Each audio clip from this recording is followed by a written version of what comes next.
Hello and welcome to Physiological Developments. My name is Ryan Machado and today we will be discussing the drug Entresto and its ability to treat heart failure. To fully understand the effect of this medical breakthrough, we must first discuss the normal physiology of the heart.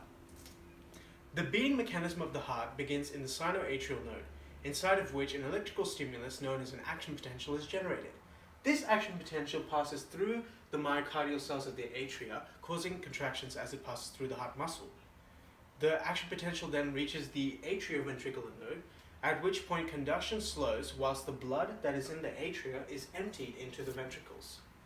The atria and the ventricles are connected by two branches covering the left and right side of the heart, which stem off from the atrioventricular node, called the atrioventricular bundle of His. From here, through these bundles, the action potential travels rapidly through to the apex of the heart, eventually breaking off into smaller branches known as Purkinje fibers, which are large diameter fibers that conduct electrical signals quickly, spreading the action potential upwards through the ventricular heart muscle, causing it to contract. So what happens in heart failure? Upon myocardial infarction, which many of you recognize as a heart attack, the muscle cells literally die due to lack of oxygen. And in this, the uninjured portion undergoes what is known as concentric hypertrophy, to compensate for the impaired functioning of the damaged area, in which new protein units arrange themselves in parallel, thickening the heart wall that in turn results in excessive pressure during systole or the squeezing of the heart. This is then followed by eccentric hypertrophy in the injured portion, where the heart muscle stretches and thins, enlarging the size of the ventricular chamber due to the arrangement of the new protein units in series, changing the heart shape for what was originally an elliptical shape to a more spherical configuration. This increases the blood volume overload during diastole or the relaxation of the heart. The wear and tear of the heart muscle as a result of the ventricular remodeling impairs the normal contraction and relaxation mechanisms in heart function, resulting in a reduction in cardiac output over an increased amount of time, due to which the heart is unable to function properly to meet the metabolic demands of the body.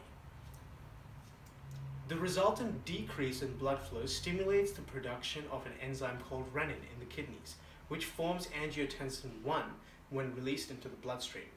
This angiotensin I is converted by the angiotensin converting enzyme ACE to form the peptide angiotensin II, which increases blood pressure by constricting the blood vessels and reabsorbing sodium in the kidney tubules, causing water retention and pressure overload during systole, which not only reduces cardiac function but causes congestion in the heart, hence the name congestive heart failure, resulting in difficulty breathing, reduced heart capacity during exercise and rest, and eventually death. The remodeling of the ventricle also stimulates the release of neuroendopeptidase, neprilysin, which is essentially a counter-regulatory system for the renin-angiotensin-aldosterone system.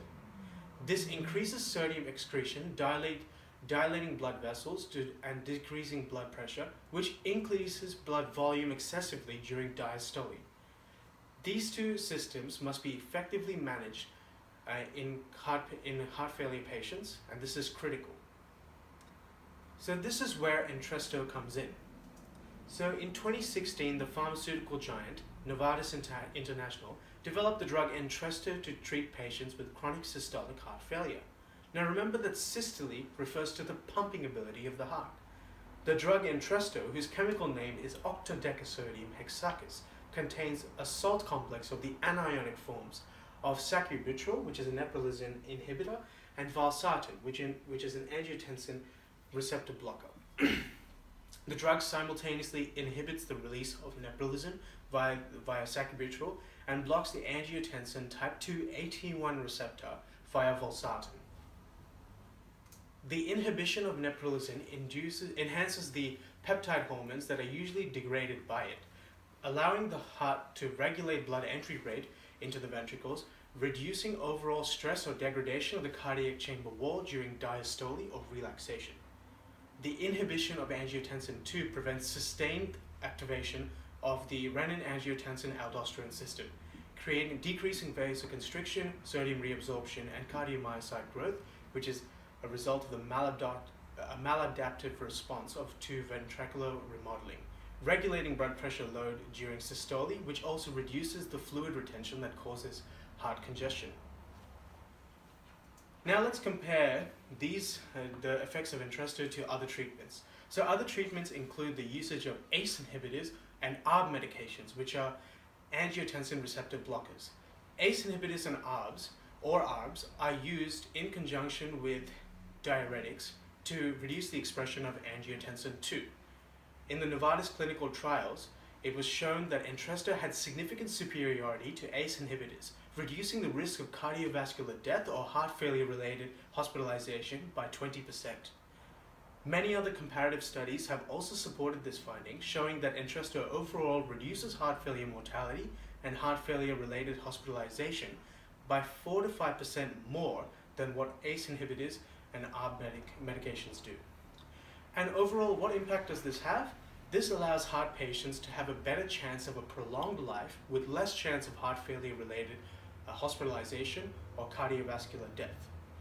And this overall increases their cardiac output despite having congestive heart failure. Thank you very much.